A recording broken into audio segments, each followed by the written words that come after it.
Keeps it special.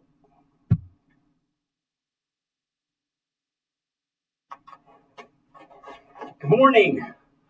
Welcome to Caffeinate Your Career. Today's topic is how to job search tips in an extremely competitive market. I'm your host, the career coach with the most, Jason Albert. With me today, we got Slam and Scott Butnick back with us today. Scott, welcome to Caffeinate Your Career. Pleasure to be on board with you, Jason. Happy that you're here, buddy. And we've got you most of this month. Yeah, like I said to you once before, I'm like bad meatloaf. I just keep repeating on people. So. I like it. So I'm checking, and it appears that we are live, and I can hear us, so that's working great. If you are watching live and have any questions for me and Scott, put them in the chat. Would love to see that. So we're going to start this particular episode with some statistics. Right now in the marketplace, there are 12.9 million job seekers. There are 7.5 million job openings. You can see where this is going. And now we're adding 200,000 plus laid off federal workers into the private sector as well. Now, that means there's more people looking for work than there are jobs. But good news. The Wall Street Journal just reported last week that new job openings were at 177,000, which is a big drop from March, which in March we had 228,000 jobs, but it was better than the projected jobs that Wall Street had at 138,000. So on the surface, the labor market appears resilient, but it's definitely on what they call a softening trend. So, Scott, we'll start with what would be a first good tip for somebody looking in a job market that is extremely competitive as this one is today? Well, number one, I think know what you want to do. I think that's pretty obvious to most people, but I also think what most people don't recognize is you will do better at what you love doing. Yeah. So look for something that, to maybe coin a phrase here, that's in your passion zone, that you really want to do. There may be some different iterations of that work, but it may still ask you or require you to use skills that you like to use, be those analytical skills, presentation skills, managerial leadership skills. We have a lot of different skill sets out there. Yeah. Go where you want to go, and don't just all over the place. That's counterproductive, I have to say. Yeah, we call that spray and pray, where you're just out and applying to every single job that you think is interesting and that you might want to do, and that's not going to work. You're right. I think to get real focused on the types of work that you want to do, and then go all in on that. Yeah. Also, too, I think it's a good idea to have the experience in that particular thing. It's a terrible time to try and pivot into doing something completely different. I think so. It's a tough time for career changers, and it's not going to get any easier anytime soon. Post-pandemic, up to about 2022, the end of 2022, I think was probably, it's still never easy being a career changer, but I saw more people with success in that 2-year window than I think we're going to see going forward from this point. Yeah, there was such a weird time. That was like when I started here at JFS when the pandemic started, mm-hmm. and pretty much the bulk of my clients that year were all wanting to pivot into doing something else, because really what had happened was the entire world hit the pause button, and now I had a lot of people that they're like, do I even like my job?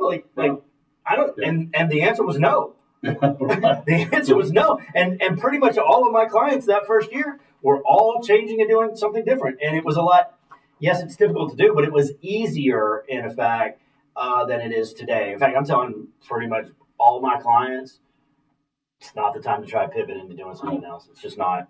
Yeah. By the way, I see you guys out there in the chat. Good morning, Sharon Harris and Julie Stewart. Thanks for watching and participating today. I think it's a good idea to tailor your resume to the job that you're actually going to apply to. People used to ask me fairly frequently, candidates would ask me, we would talk about changing resumes. I would mention it. And I had people say to me, is it okay to have a different resume? Yes, it's okay. It's suggested, as a matter of fact. Yeah. Tailor it. I think if I may digress to your first question about what do people, so your first is figure out what you want to do and then try to follow that path. But the second thing you just mentioned is your resume. First of all, yes, at the risk of being just a little redundant, it's okay to have several versions of your resume, depending on what kind of job you're going for. And you can say, but Scott, you guys just said don't go for a lot of different kinds of jobs. You still can, but if you do, you're going to need to have different versions of your resume. Number one, have somebody, not yourself, somebody you trust, proofread your resume, okay? I can't tell you how many times I was looking at accounting positions or other positions that where we posted, and I knew the hiring manager was looking for detail skills, and I'm looking at a resume with more than one proof error, okay? And that's going to, ladies and gentlemen, it's going to hurt you really bad, okay? Don't trust yourself. I tried to do my own proofreading of my resume.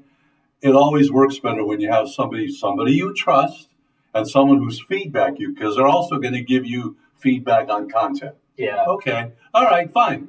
But definitely have it proofread by somebody else. And just be super careful with typos and as I used the term before, proofing errors. But the other thing is use your resume to tell people what you accomplished, not what you did. And when we talk about tailoring and customizing it and what's going to make you stand out, the resume is the first touch that the recruiter and or the hiring manager have with you as a candidate. And that's why trying to build in accomplishments, and with accomplishments, that means you're going to have to know some numbers, some of the objectives you had in the jobs you've done, in the work you've done. And I've had people say to me, but I didn't know any of those things. Well, my question is, who's accountable for that? Not your boss, okay? Not your boss. You are, okay? And you have to know what goals you had.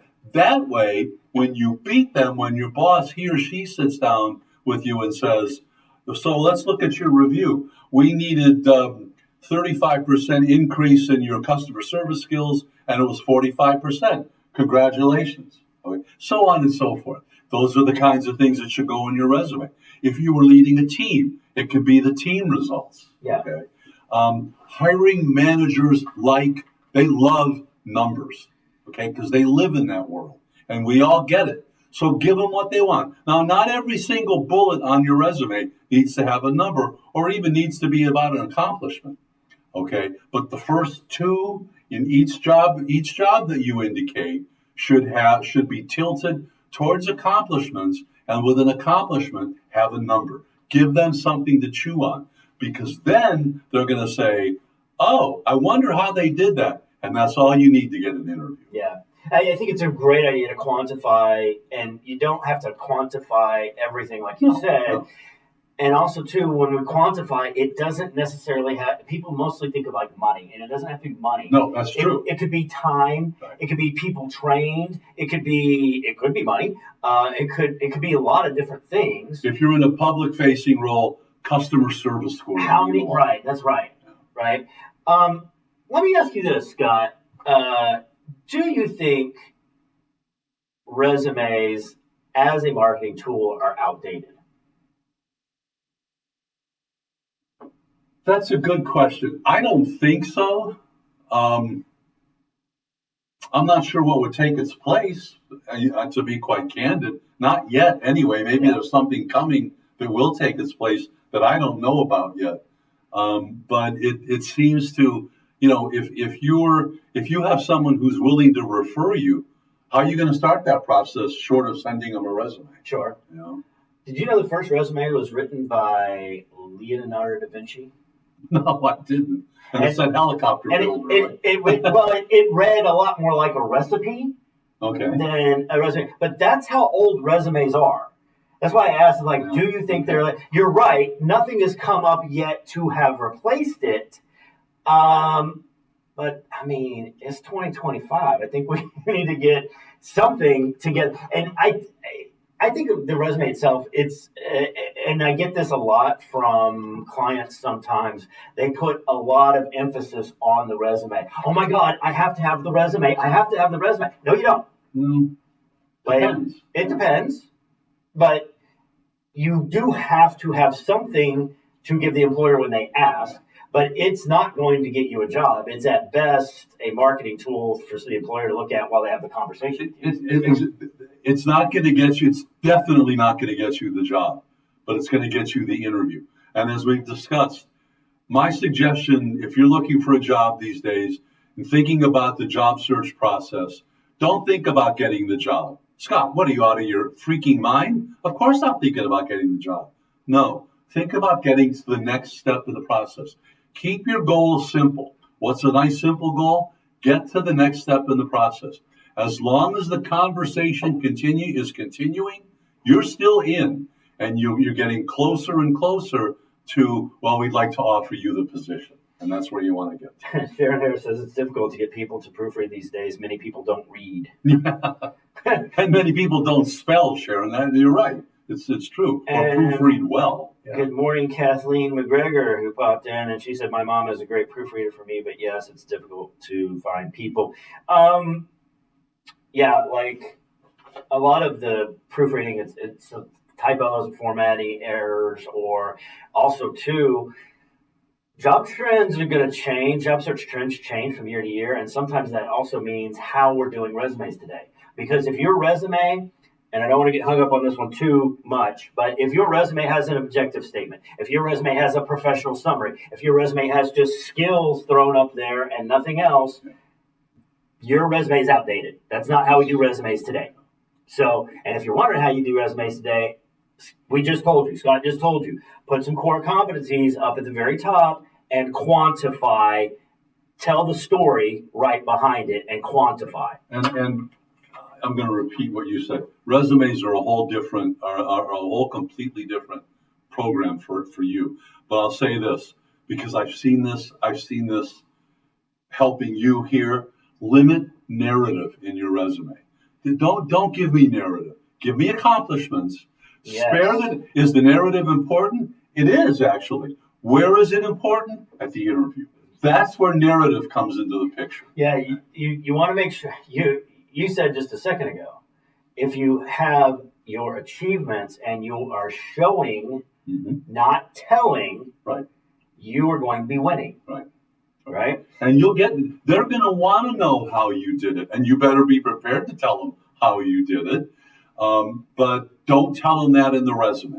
And that's going to be a good lead in, Scott, to the second tip for being in a highly competitive job market, which is to position yourself as a problem solver, because employers hire people to solve the problem, right? In fact, you said a minute ago, the interview is not to get the job. Right. The interview, you show up and you sit there and you listen and determine whether or not you can solve their problem. Mm-hmm. That's why you're there. Yeah. You're there to see if you can solve the problem, and the other bit, do they like you?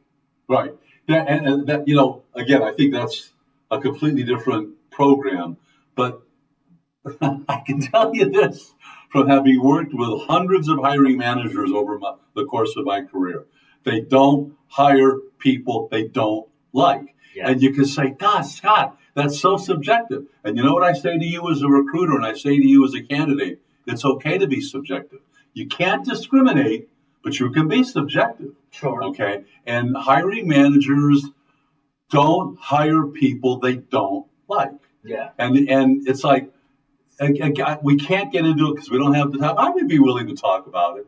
But just keep that in mind for now. Okay, they don't hire people they don't like, but that's Roman numeral 3. Roman numeral 2 comes back to what you said. You have to be able to demonstrate how you solve problems. Scott, how do I know what the hiring manager's problems are? He'll tell you. He or she will tell you. Yes. Or if you're listening, and it's a little sometimes yes, it's a little bit of reading between the lines. That's why Jason said earlier, you have to be focused. That you do. You have to be very focused in the interview. Doesn't mean you have to be stiff. I've said this a few dozen times. It's okay to be a little nervous. Nervousness makes you more focused. Just don't be crawling out of your own skin. Right. But you listen. If you listen between the lines, the hiring manager will articulate what issues he or she needs to address. And if they don't, ask. That's right. Hey, what keeps you up at night? Like, why? What is it that the team needs help with? When you get what I would suggest, though, you may have a different tack and it may work. That's where the hiring manager says to you, now you're closer to the back end of the interview. So do you have any questions? Yeah. Gee, Jason, in the first 90 days, what do you think the challenges are I'll face in this role? That's okay. That's as opposed to, gee, Jason, how much time off do I get in my first year? Yeah, it's a whole, again, another podcast. But. Ever want to talk like that's not.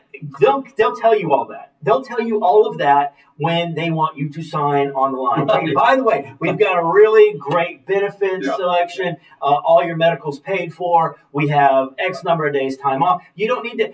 Don't bring up in the interview, hey, because I don't have the job yet, how much longer can I not be in the position? Yeah. Right? That makes no sense. Right. But I think, a couple things, because I've been talking to clients, and you have come up a lot lately. Yes. Oh, God. Yes. Don't tell Brenda. So where you come up is I will say, we'll talk about questions that could come up in the interview that the hiring manager asks. I just say like the interview is kind of like a test that you have the answers to. Not all of them. You don't know everything they're going to ask. You can't.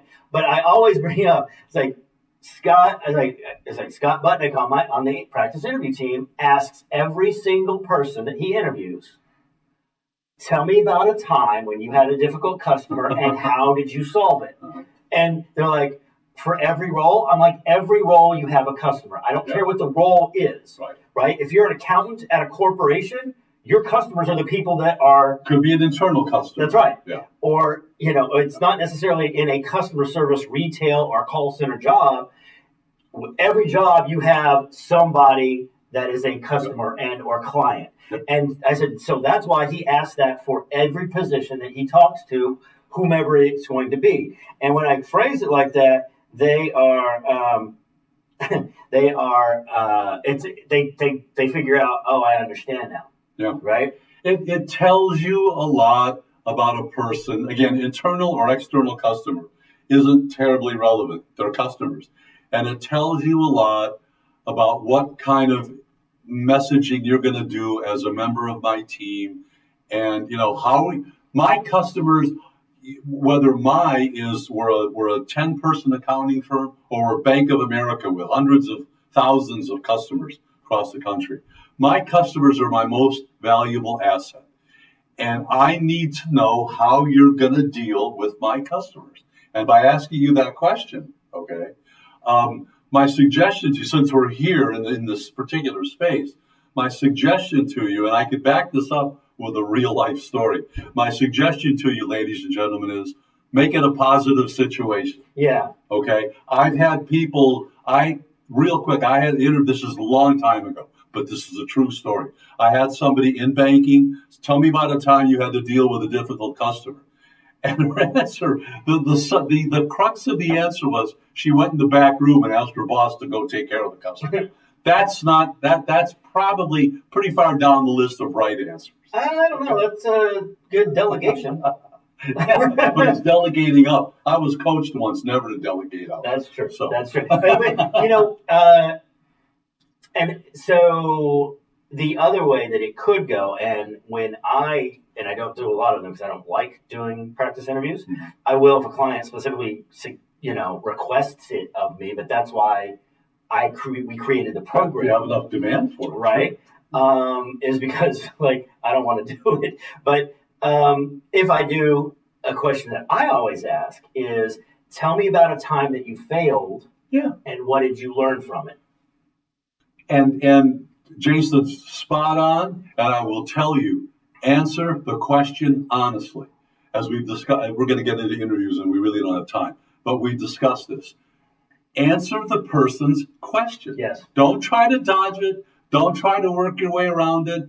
Suck it up and say, well, I had this, and then explain what your learnings were. And maybe finish it up with, and the next time it happened, I was ready for it. And here's how I handled it. Okay. But everybody, look, if I think hard enough, or maybe I don't have to think so hard, of situations, even as a recruiter, that I was less than proud of how I responded to a situation. And we learn. It's all about continuous learning, continuous improvement. So just real quick, because the chat's kind of blowing up. Pete said, resume trivia. Hello, thanks for watching, Pete. Julie said yes to the difficult questions. It could be anybody asks for customer service. Hello, Mindy Tobin. Thank you for watching. It's good to see you. I haven't seen you in a minute. And Julie said, if you don't have a good answer, tell them what you learned from doing it wrong and what you would do differently. That's exactly right. Yeah, that's exactly excellent. Right. Correct. It's interesting because the thing. Let me come back to this because this is an important point. I know it's redundant. Make sure you end the most frustrating thing as a recruiter. If you don't answer my question as a recruiter, you're probably not out, but you have a big strike against you. But if you don't answer the question for the hiring manager, you're out. For sure. You're out. For sure. Because they don't have the time to waste on somebody that's not and people try that. Oh, tell me about a time that you failed and what did you learn? And people will try to work around it and not just get into it, spill it out, and then I think it was Julie said, tell them what you learned and what you did differently the next time. But make sure you answer. It sounds very simplistic, ladies and gentlemen, but it happens. You've seen it happen. I know I've seen it happen. People don't answer the question that was asked. And it's a strike for a recruiter, and you really only get 2 strikes with a recruiter. For a hiring manager, you're out if you don't answer the question. So when we had to hire a new career and financial coach here, both me and Brenda were involved in the process. And the way we did it is Brenda and I did interviews, and then if we liked the person, we would move them forward in the process. They would interview with Joe. Mm-hmm. And we had some good candidates. We liked pretty much everybody that we saw, but the person that ended up in the job was Rhonda. Mm-hmm. And Rhonda, where are you at? Are you watching? I know you watch. Jump in the chat, Ron. Tell me your story. I think Jill watches. I think Brenda's busy this morning. Brenda has a client, yeah. But the reason that, and we liked Rhonda, obviously, because we offered her the job, but the reason that she moved forward in the process and was because she answered every single question we asked. Whether everybody else, they would kind of, like you said, they would dance around it, talk around it, but they were not directly answering the question. And as a coach, that's what I need in this role, is for you to be direct with the client. Not unprofessional, but concise and direct. That's right. And that's why Rhonda ended up, and I told Jill, because Jill was going to interview her that day, and I said, I'm going to tell you right now, I'm already signed off on it. Like, if you like her and want to offer her the position, you don't need to come back to talk to me. I've given you my blessing. She's going to be amazing in the role. If you like her, extend that offer. Was that the day I saw the white smoke coming out of the chimney? That's right. That's right. And that's how she ended up getting hired. I think I'm going to do one more thing before we move on to the next. I think a really great way to start to stand out in the interview is to ask questions around culture. There's nothing wrong with it. Because a lot of candidates aren't asking those questions. If you want to stand out, ask them things like, hey, do you guys give back to the community? And if so, what way? Yeah. Right? Or what's even better, I'll tell you what, that's good. It really is. I know. What's even better is to grab something off the internet that indicates they do that and then talk about it. Now you've done research and it's demonstrated. Yeah, and you have to show them that you had to do research. A lot of people don't know, like you pull up Google, and let's say we're going to Google McKesson, and all right, so we type in McKesson in the search. Right next to it on the home the tab says news. Just click that, and it will bring it up. Yeah. Oh, they were in the news 7 days ago because of this. Yeah. Is it going to be germane exactly? No, probably not, because they were talking about releasing a new drug. But you can bring that up and let them know that you have done your research for sure. Yeah, and I mean, and you'll see, or to use another example that relates here, you might be looking at who have I seen here? AT&T in the food pantry a couple times, and maybe if you look at AT&T, maybe not because AT&T is so huge. But you might see, and it doesn't have to refer to Dallas. You could be interviewing somewhere else. But if you were to look at AT&T's website and happen to notice that they were at the Jewish Family Service food pantry, so you would be smart to raise that. So you guys do a lot of work in the community. I see that you were helping out at the JFS food pantry, or North Texas Food Bank food pantry, which I think AT&T does too. Those kinds of things. And then you use that as a platform to ask a question. How important is that to you guys? It seems pretty important, but how do you see it from your perspective, Mr. Urban's hiring manager? Yeah, in fact, we just had last month, we had our buddy Janae Jones from AT&T. She's an operations manager, and she was here on Caffeinate here last week, right? That's a good lead-in, Scott, because, yes, you never know who's going to be in the food pantry, and you could be there one day as a volunteer, and AT&T is there. That's it. And that's a target company. Now you've got that's networking. That is for sure. And the notes say master the hidden job market. So they really need a better term for that. The jobs aren't hidden. They're not hidden. They're just not posted on Indeed or LinkedIn or anywhere else where jobs are posted. Kind of like the purgatory job market. Yeah, I like that. In between. I like that. Well, and what happens is like client or companies count on employees to refer people to positions.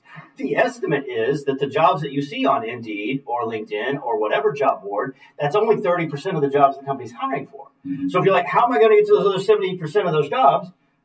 You need to start talking to people. Or and included in that, whatever term you want to give that job market, it's the companies that don't post. But they're looking for that special someone.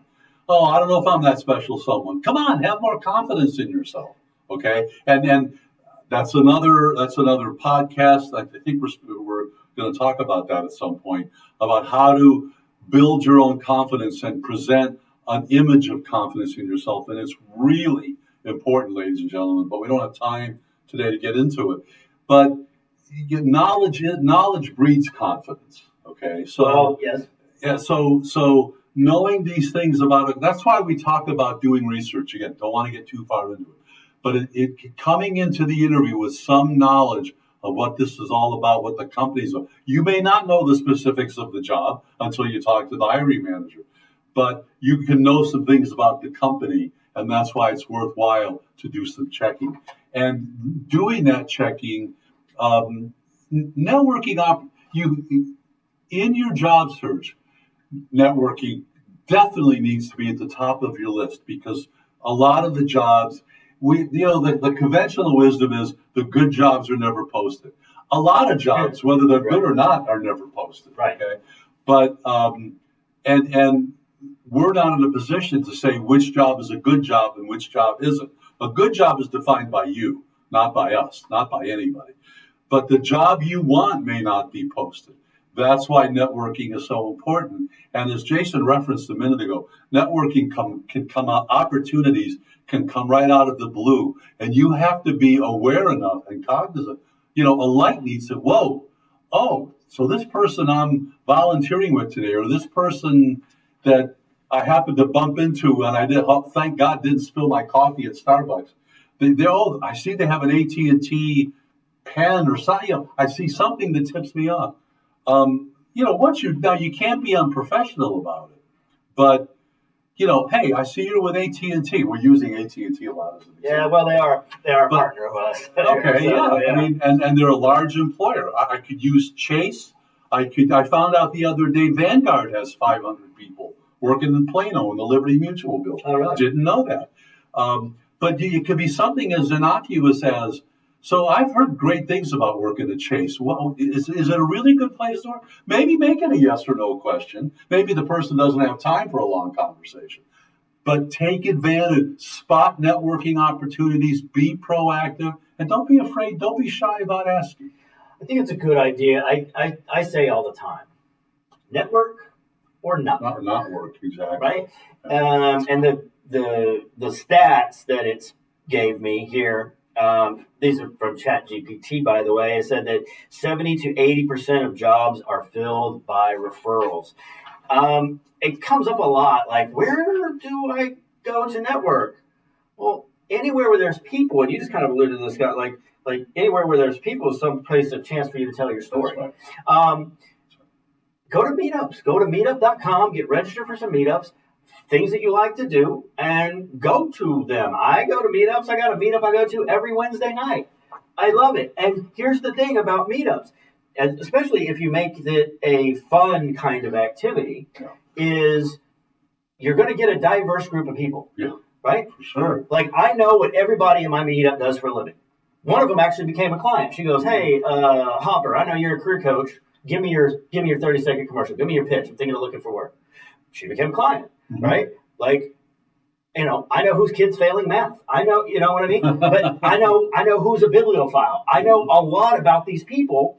And so if I was looking for work and a position popped open and somebody at that company knows somebody else, that's the beauty. When you think about this, and this is 100% true, once you get it in your head that the next person you speak to could potentially be the unlock to your next great opportunity, right? And if it's not that one, it's the next one, or the next one, or the next one, or the next one. I tell clients all the time, if you want for anything to happen with any degree of speed in your job search, you need to start talking to people. Yeah. And if you come at me and you go, Jason, I'm talking to people, I'm being in your face, like, you're not talking to more people, talk to more people. But you know what, Jason, I'll say, you're right. That cannot be, there's not even a debate. But like a lot of things, there's a right way and a wrong way. Oh, yeah, okay? For sure. Because if you go to a social occasion, so Michelle, I want you to meet a friend of mine, Jason Hopper. Jason works at Jewish Family Service. Oh, do you guys have any openings I could interview for? Yeah. That's the wrong way. That's not going to work. Okay, that's the wrong way. Or, oh, Jason, could you introduce me to so-and-so? I know they're a Jewish Family Service, and I'd like to meet them and talk to them about a job. That's the wrong way. Oh, Jason, so tell me what you do at JFS. That's a better, I don't know if it's the right way, but at least it's a better way. Don't lay yourself out. Don't swamp somebody because you're looking for a job. If they say, if I introduce you to Jason, and Jason, so what do you do? Actually, I'm looking for a job. Oh, really? That's an entree. Yeah. Again, turn your brain on, right? Have some sense of where you are. You're at a social occasion. Oh, Jason, so what do you do? Well, I help people with their resumes. Would you mind taking a look at my resume? Bingo, now you have a networking contact. Yeah, that's like meeting somebody for the first time and be like, can I have $10? Yeah, well, sure. Get out of my face. Right. No. And it's same thing. I will accept pretty much every person that sends me a connection request on LinkedIn. Mm-hmm. But as soon as I get the DM with them trying to sell me a service, I just pop back over to their profile and unlink with them. Yeah. That's not a good sales tactic. Yeah. But speaking of LinkedIn, that's a good segue into the next bit, which is to build a magnetic online presence. You want to make sure that your brand is clear, consistent, and constant. Yeah, and so, I mean, I think it starts with LinkedIn, and this all spills into the networking funnel. The networking, in a lot of cases, starts with LinkedIn. And have a picture. Put your picture on LinkedIn. Find a good one. or have a friend take a nice headshot with you in a professional, business kind of clothing, and then put that one on LinkedIn. And you know, I think it comes back to what you. It was a great question about is a resume an outdated form of marketing? I don't think it is yet, but LinkedIn is challenging a resume as a way, at least of initially marketing your profile to somebody. I think also too that it's a good idea to get a portfolio. No doubt. Yeah. And I was talking to somebody the other day. I was doing a presentation, and somebody's like, "But I'm not like a graphic artist or a photographer." I'm like, "That's not what I'm talking about. That's the idea behind it. However, you can come up with content and create content where it's a written version of your star story. How you solve a problem, an essay or an article of why you're the expert in the field, right? Maybe you have written request RFPs. Yeah. Maybe you did a 1 or 2 page or 3-page PowerPoint to do a presentation at work, or somebody asked you to put together a PowerPoint to push an initiative forward. That should go in your portfolio as well. It's true though, what you said. Oh, I'm not. When you say portfolio, I almost always default to graphic artists and people like that have something creative that has an image, but it happens to be very true. It extends far beyond that. And there's also the other things that could be in a portfolio are went well moments that you got recognized for. I used to work with somebody that would call it a feel-good file. Mm-hmm. And this is really when you're working and you have a bad day at work, you pull out the feel-good file and you look at the emails and the recognition that you received over the years. And you don't go crowing about it, but you keep it for yourself, and it helps buttress your self-confidence when you need that little oomph at the end of a tough day, or maybe in the middle of a tough day. Some days get bad by noon. So Abhishek Singh said it's hard to make friends when you're an introvert, and Sharon said it's hard when you're an extrovert as well. And they said, that's exactly correct, Sharon. Sharon said, learn a little bit about the person. And if you want to do business with me, if you want to talk with me about anything, like, don't go in for the ask. We talk about you need to earn the ask. That's right. And get to know the person a little bit at a time. That's right. That's why it starts with, so Jason, so what do you do? Listen, it's one of the several rules of Dale Carnegie. People love to talk about themselves, right? Love to talk about themselves. So ask that person what they do, or what do they find so energizing about their work, or something in their, if they happen to mention, if you ask me, I'll say, well, I love baseball. Oh yeah, who's your favorite baseball team? Well, right now it's the Rangers, even though they stink. I still root for them. Okay, but it get people talking about themselves, about their own likes and dislikes, or their own opinions. If you heard they were traveling, ask them about the last place they went that they really loved. These are all things that engender dialogue. Yeah. Well, and so LinkedIn itself as a platform is, first off, it is now and has been for at least the past few years. It is all content driven, right? It's all content driven, largely.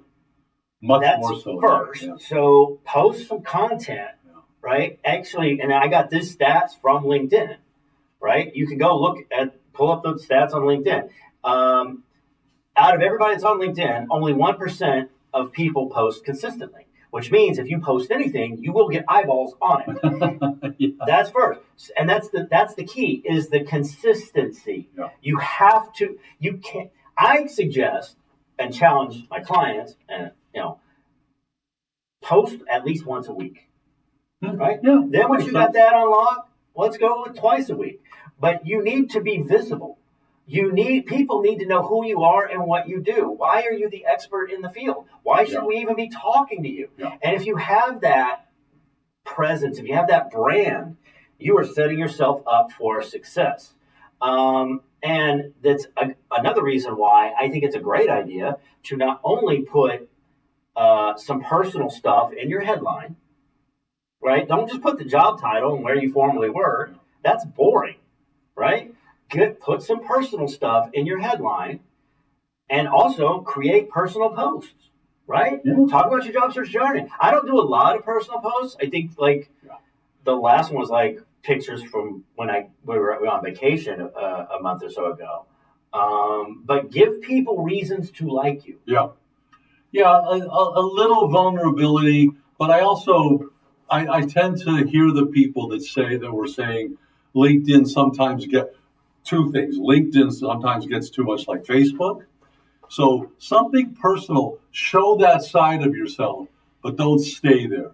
And the other thing I was hearing, even before I retired, is LinkedIn is, and I see it now, getting too much politics. I would probably stay away from politics on LinkedIn. But the other thing that posting on LinkedIn can do for you is once you've secured an interview, somebody at that company is going to look at your LinkedIn page if they haven't looked at it yet. 100%. And if you've posted, when I use the term meaningful is different things to different people. Sure. It's like beauty. It's in the eye of the beholder. Okay. But the fact it actually pertains to what Jason said. Just be out there somewhere.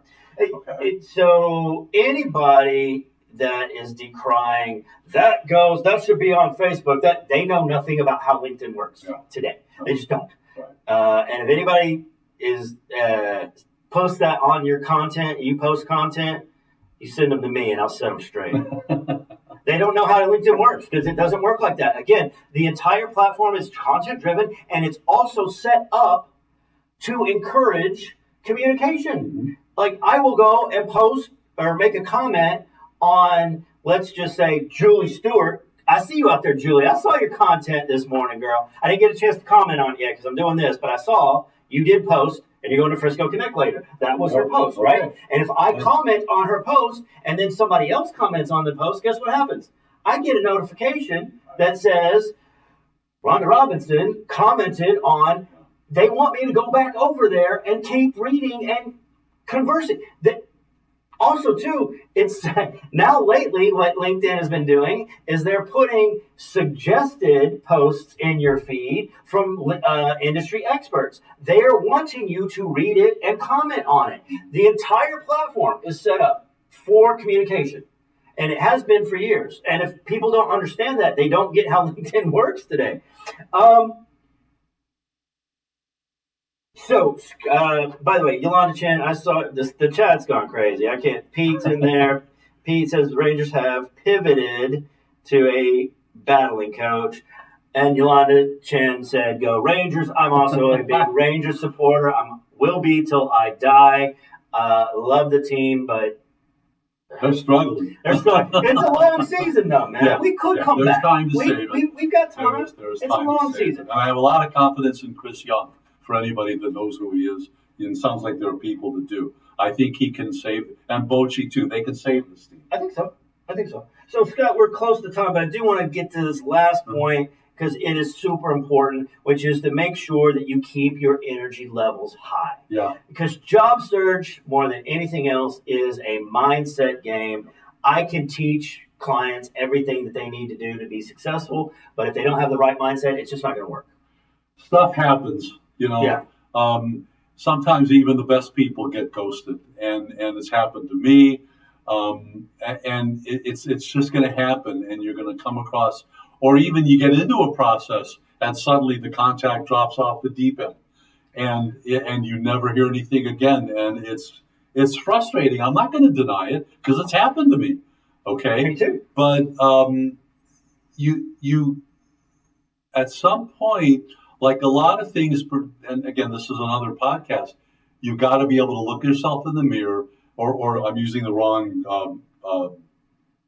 turn of phrase. You got to pick yourself up, dust yourself off, and start over again. and you're the only one that's accountable for that is you. Yeah. You said before, and I have appropriated it in Or talking to is that if you're on the job search, you need to get used to a level of disappointment. Well, yeah. I mean, right? And I'm going to use baseball terminology. I was about to use You're not going to get up to the plate and knock it out of the park every single time. You're just not. The one I use is a guy that hits the ball, gets a hit 3 out of 10 times, is very successful. Okay, and that means they're out 7 out of 10 times. But to your point, hitting, if a pitcher's throwing a ball anywhere from 70 to 110 miles an hour, right. It is super hard to hit a ball. It's like people don't understand how difficult baseball is, but also too, baseball is a mental game. Right? Because every batter has to know what the pitcher can throw. Every pitcher has to know what the batter can hit. Let's not get on the baseball deck, but like you have to have the right mindset. You have to be prepared going into the interview. The one misstep I see job hunters make time and again is they don't put in enough practice. They don't have the right, and this would be a good time for the commercial. We have a virtual interview practice program here at JFS. We do it every Tuesday at 1 o'clock Central Time. Scott's on the team. If you want to interview with Scott Butnick, you can do it. Get in line, folks. No, I'm kidding. No, I'm kidding. there's actually a wait. We have a wait list now. So here's what will happen. You will log on. I will put you and an interviewer into a breakout room. They will interview you for 30 minutes. Then there will be 15 minutes-ish of feedback. I say ish because Scott, I gotta move Scott out of the room most of the time because he's in it with you guys. So 15 minutes ish of feedback, and then at the end of the week, everybody will send me a feedback form that I will forward on to you. So by Friday, you will have something in your hand, tangible, of things that you might want to improve upon for your interview skills. I have 7 people on the team. That's 7 people that you can interview with. Everybody's very good. And if you want to do it, how are you going to do it? How are you going to get there, Scott? You need to email me.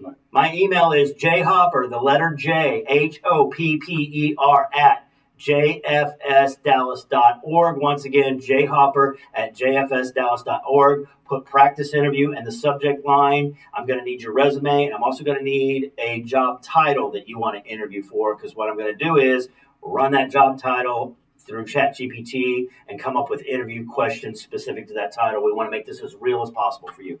So hit me up, email me. We are full up for next week, but the week of the 20th, I still have some spots open, but I already have like 2 people that want to do it. So. Yeah, I think if it grows any more, we'll be doing this by lottery. It's really, it has blown up, and yeah. So this week, today is all full up. Next week is full up. Next spot's the 20th. So get on it. Do not wait. Email me if you want a spot and do a practice interview. Okay, so that's the commercial for today. So Scott, we're at time. Fun question for the day. Are you planning on going on vacation soon? As a matter of fact, yes. I know. Where are you going, Scott? If you know, you just gave it away to the audience. We are actually taking a week with some friends and going to Colorado. I've been to Denver once on business a number of years ago, and I really didn't see much. It was a job fair, and I think it was a 2-day job fair, so I think I was there 3 days. And I saw a little bit of the downtown area, walked around. It was cold, I remember. My wife has never been there, and our friends have been there once. It was several years ago. So we're going to fly to Denver and then do a limited circle trip around that part of Colorado. I love downtown Denver. In fact, we've been a couple of times, and we always stay downtown. Denver, that whole area, Golden, Colorado Springs, is a big craft beer area. And y'all know, if you've seen my LinkedIn, it says in my headline that I'm a home brewer. I'm a craft beer guy and love it going to Denver. Our next trip is we're going to go to Houston here in a few weeks. It has been a year since my wife has been cancer free. And so we're going back down there to make sure that is still the case. It's not going to be a fun trip, but it'll be a quick trip, and I'm sure that we will visit St. Arnold Brewery Company. It is a must when we go. And you're not going to an Astros game, are you? Probably not. Okay. We got a lot. You got a lot of appointments those couple few days. Yeah. Y'all going on vacation? You going on a trip? Tell me where you're going. So next week, Scott will be on vacation. But I will be here, and we're going to be talking about who is a job search expert, because it's probably not your mom. And if your mom's talking to you about job search advice, you probably should stop listening to your mom. We're going to go over who is an expert and who isn't next week. So come back, see me then. In the meantime, this has been Caffeinate Your Career for this week. Have a great week, everybody. Bye.